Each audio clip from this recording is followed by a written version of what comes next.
Freud. ¿Un retorno a Lacan? Un texto para psicoanalistas no religiosos.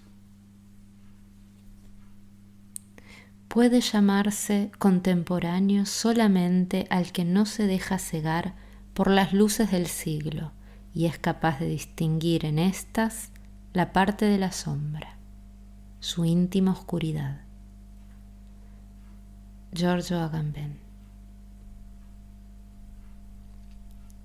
Pequeño preludio.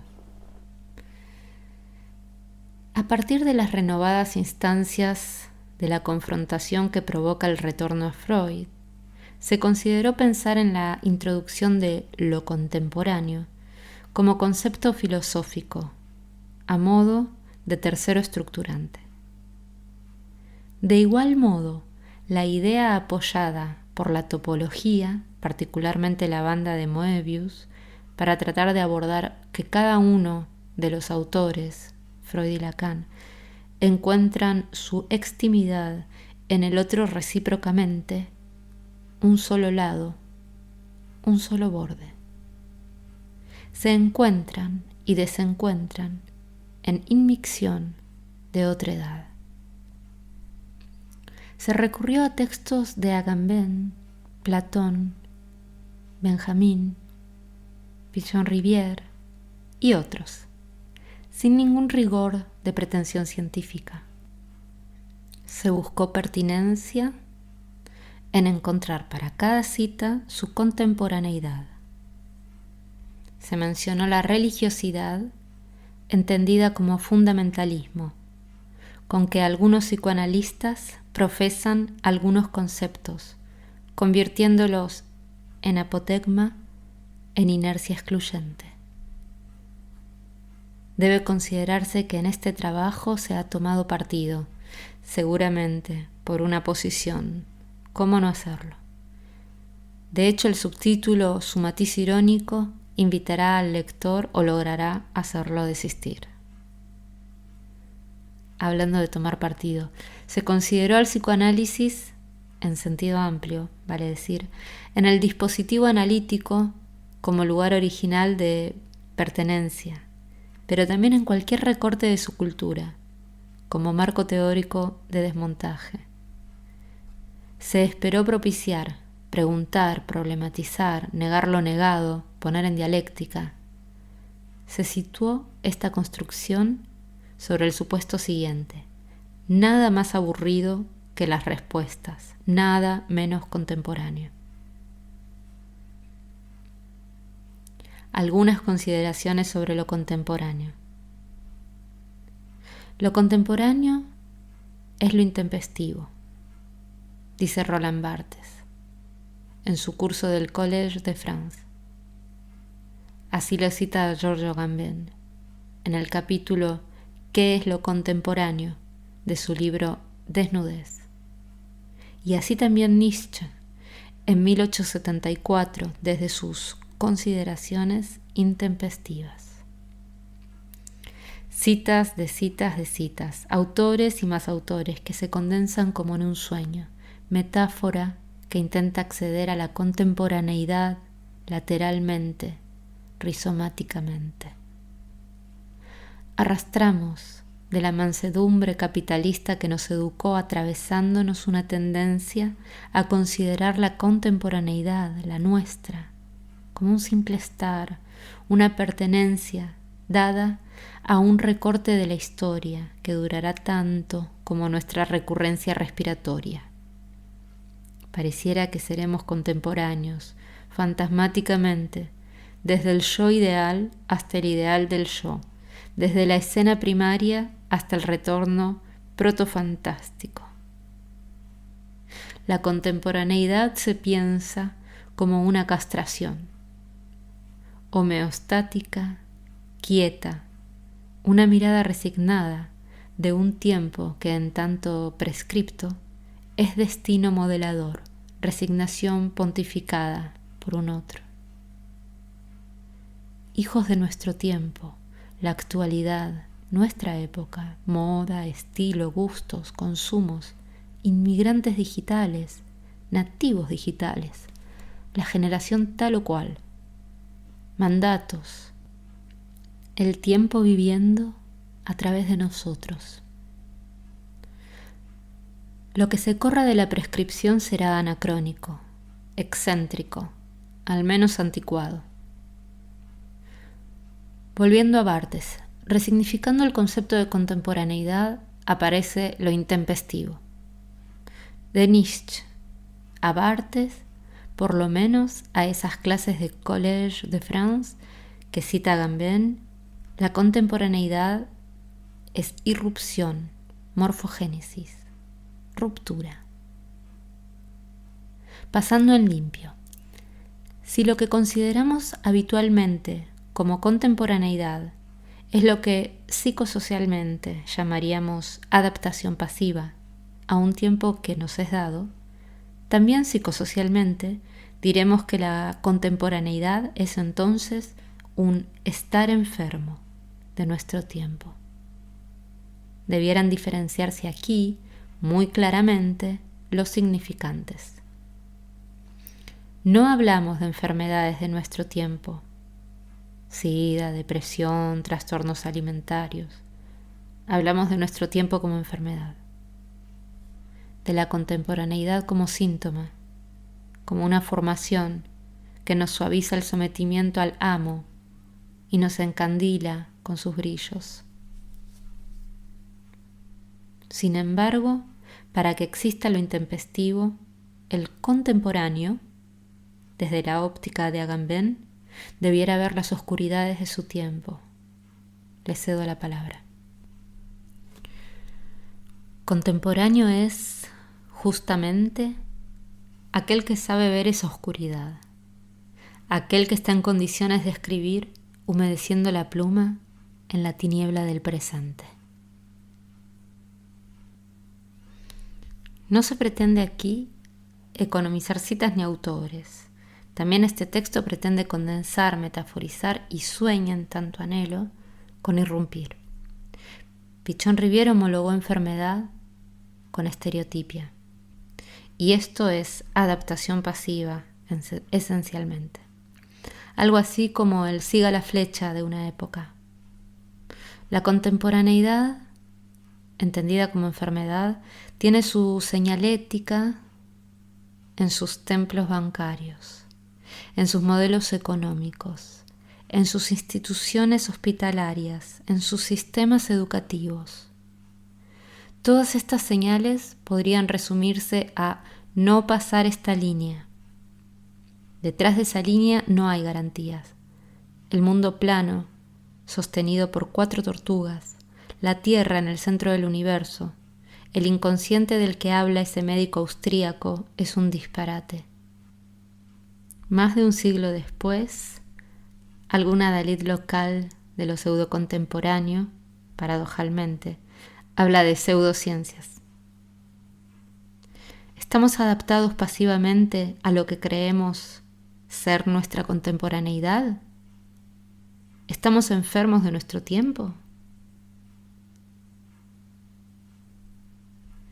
El lenguaje como primera irrupción contemporánea. Con tempo ráneo. Es muy fácil de demostrar. Ir con el tiempo, por sintetizar etimológicamente. Casi la indicación para un músico de orquesta, para un bailarín de coro. ¿Debe un pensador, un artista, un psicoanalista ir con el tiempo? Empecemos por lo más evanescente, un psicoanalista. Allí donde sucede una caída de discurso, en el dispositivo analítico, tal vez, podríamos considerar que falla la contemporaneidad. Lo contemporáneo sería entonces la represión.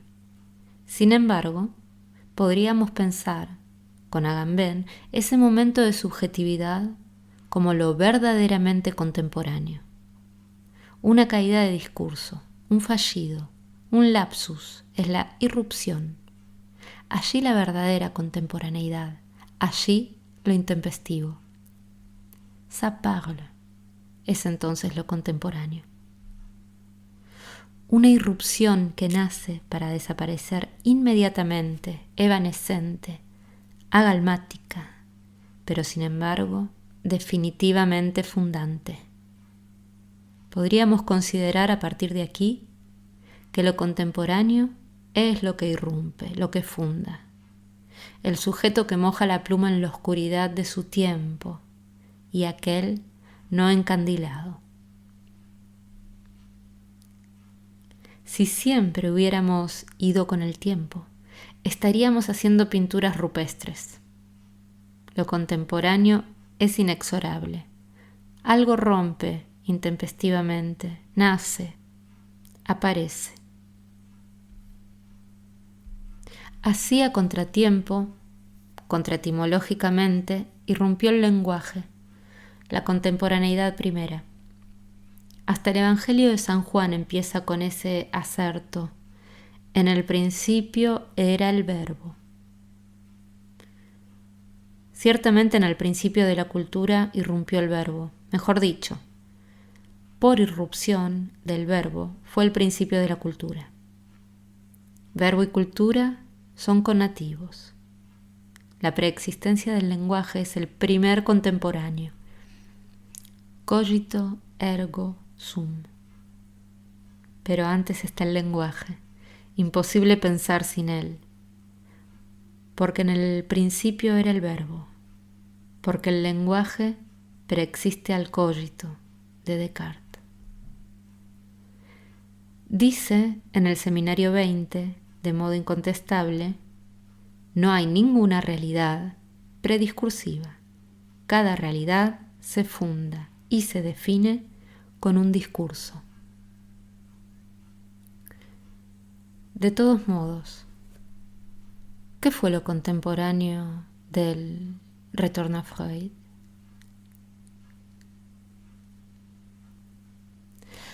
La vuelta de Freud a la puesta en contemporaneidad.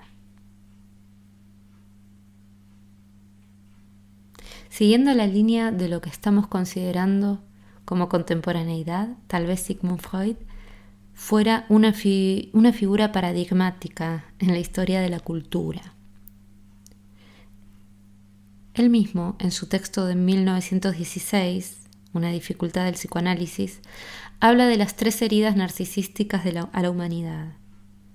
Copérnico con el heliocentrismo, Darwin con la evolución y él mismo, Freud, con el inconsciente. Además de ser contemporáneo, tenía que mostrarlo al mundo. Insistimos. Freud mojó la pluma en la oscuridad de su época, en los prejuicios biologistas de Charcot y Breuer, en los prejuicios antisexualistas de una época, en las posrevoluciones de sus discípulos más cercanos. Pero lo contemporáneo es imparable, funda, irrumpe, no hubo vuelta atrás. Nos parece interesante pensar que todo retorno a podría ser una puesta en contemporaneidad. Las discusiones que suscitó el retorno a Freud de Lacan, las que sigue suscitando, ¿podrían al menos como hipótesis de trabajo considerarse una puesta en cotidianeidad? Un dato de color para los detractores de Freud y para sus seguidores. En las resistencias contra el psicoanálisis hay una puesta en contemporaneidad dedicada a Arthur Schopenhauer. Freud accedió a este autor de principios del siglo XIX después de haber establecido las ideas centrales del psicoanálisis, sobre todo en lo referido a la sexualidad. Sin embargo, le concede con gran elegancia contemporaneidad al viejo filósofo. Estas aseveraciones no eran enteramente nuevas. El filósofo Schopenhauer había destacado la incomparable significatividad de la vida sexual con palabras de acento inolvidable, y además lo que el psicoanálisis llamaba sexualidad en modo alguno coincidía con el esfuerzo hacia la unión de los sexos o la producción de sensaciones placenteras en los genitales, sino mucho más, con el eros de El banquete de Platón, el eros que todo lo abraza y todo lo conserva. Sigmund Freud, Las resistencias contra el psicoanálisis, 1924-1925. Para presentar formalmente a Lacan, en este texto elegimos una puesta en contemporaneidad del francés, dedicada a Platón, aún más desafiante. En otros términos, Platón era, para todo decir, lacaniano. Naturalmente, él no podía saberlo. Jean Lacan, Seminario 19. Si Lacan dedicó parte de su tan mentado narcisismo y de su seducción expositiva a la irrupción intempestiva de Platón y otros tantos filósofos que entretejen su discurso, es cierto que su puesta en contemporaneidad fundante, la que da sentido a toda su enseñanza, a toda su investigación, es con Freud. Tanta tinta ha gastado la ortodoxia lacaniana en leer el Retorno al pie de la letra, religiosamente como los defensores de la originalidad del pensamiento lacaniano diferenciado de Freud. Aquel que pretenda ser crítico, por no decir contemporáneo, y no se deje seducir por las adhesiones ad hominem, por las adaptaciones pasivas dogmáticas, podrá ver, tal vez vislumbrar, cuál es el retorno y cuál la separación entre Freud y Lacan. Si pensamos, siguiendo a Lacan, ya no una temporalidad lineal a la freudiana, sino un tiempo en bucle, una idea de lazo, un après-coup, apoyado en una concepción del tiempo postcuántica, podríamos, irreverentes y heréticos, pensar desde Freud en un retorno a Lacan. Entonces, una vez más, un par dialéctico nos pondrá en contemporaneidad a dos de los pensadores más fundantes de la historia. Solo por poner un ejemplo de juego dialéctico, suponiendo un lector actual que tiene ante sí el Nachtradig freudiano y el après-coup de Lacan, podríamos pensar una topología moebiana que ligara los dos conceptos con un solo borde y un solo lado. En ese caso forzado e hipotético, Lacan retorna a Freud, Freud retorna a Lacan, un significante para otro significante, un lado, un borde, un concepto contemporáneo.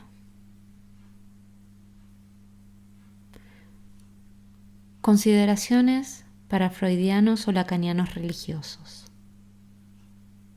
Vuelve Schopenhauer. Su texto menor, Palerga y Paralipómena. El diálogo pertenece al principio del capítulo sobre la religión. Demófeles. Dicho sea entre nosotros, querido y viejo amigo, no me gusta que en ocasiones hagas patente tu capacidad filosófica con sarcasmos y hasta burlas manifiestas hacia la religión. Las creencias de cada cual son sagradas para él y debieran serlo también para ti. Filatetes. Nego consequentiam. No veo por qué yo debería respetar la mentira y el engaño a causa de la ingenuidad de otro. Siempre respeto la verdad, pero precisamente por eso no respeto lo que se opone a ella. Se ha dicho que el viejo filósofo era un tipo malhumorado, categórico, dilemático, incisivo al leer en la oscuridad de su tiempo, un tiempo con pocos grises. Se adhiere a ortodoxias, la física es Newton, al pam pam, las cosas, 200 años después, no han cambiado demasiado. Pareciera haber dos tipos de lacanianos, los que creen haber entendido a Lacan y aquellos a los que íntimamente les gusta entenderlo. Como en el diálogo de Schopenhauer, estos asuntos suelen permanecer irresueltos. Podríamos imaginar un Lacan encontrando su punto éxtimo en Freud y al mismo Freud encontrando su punto éxtimo en Lacan hoy. ¿Podríamos incluirlos en un sube y baja moebiano? ¿Inmiccionarlos de otredad, aún a riesgo de ser nosotros condenados a la hoguera de los inquisidores psicoanalíticos? Sí, Inquisición. Nada menos contemporáneo que un especialista. En la medida que este trabajo no tiene, afortunadamente, pretensión científica alguna, refiero una anécdota personal. Un amigo psicoanalista y músico argentino muy prestigioso me dijo en una charla de café: amo a Lacan, no me alcanzará la vida para estudiarlo, pero si me preguntas si soy lacaniano, digo que no.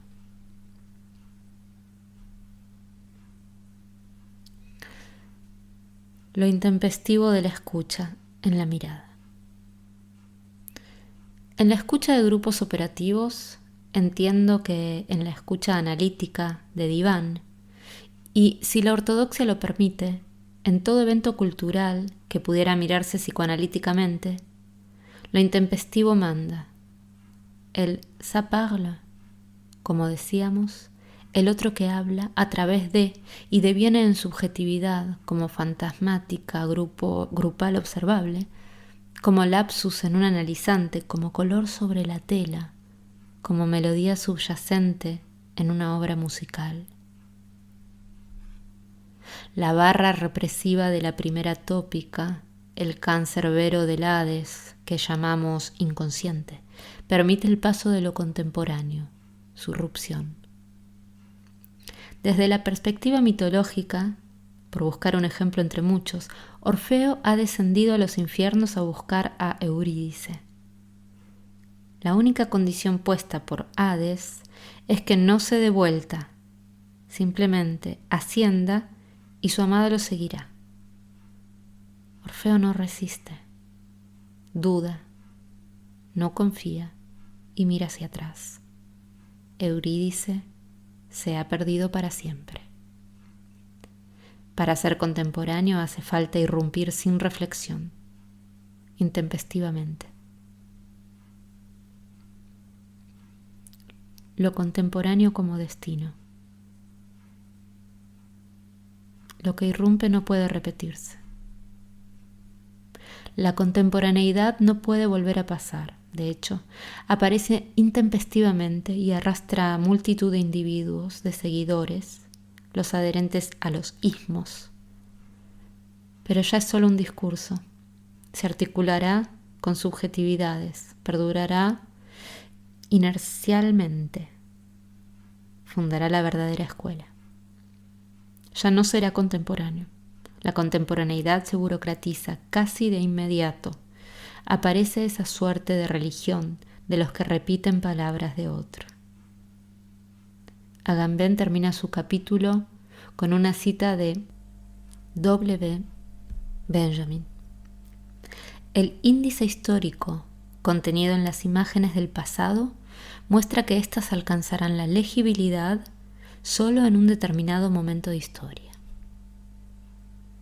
Si pensamos irreverentes nuevamente a Benjamin como psicoanalista y parafraseamos, las imágenes, eso que hablará, alcanzarán legibilidad en un determinado momento del análisis. o de la tarea del grupo operativo en el caso de la psicología social. Las imágenes, devenidas en subjetividad, tendrán su momento simbólico, su contemporaneidad. Hasta la próxima vez. Sobre la falacia del título de este capítulo. Entendemos que no hay retorno posible, ni de Lacan a Freud, ni de Freud a Lacan. Hay una relación topológica moebiana que permite una contemporaneidad, un sesgo unitario que podríamos llamar psicoanálisis.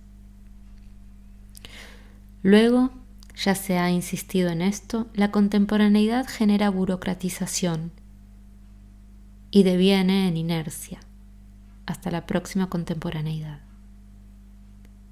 Al igual que en la banda de Moebius, el agalma, recordemos el Platón lacaniano, permanece excéntrico a los integrantes de una red vincular.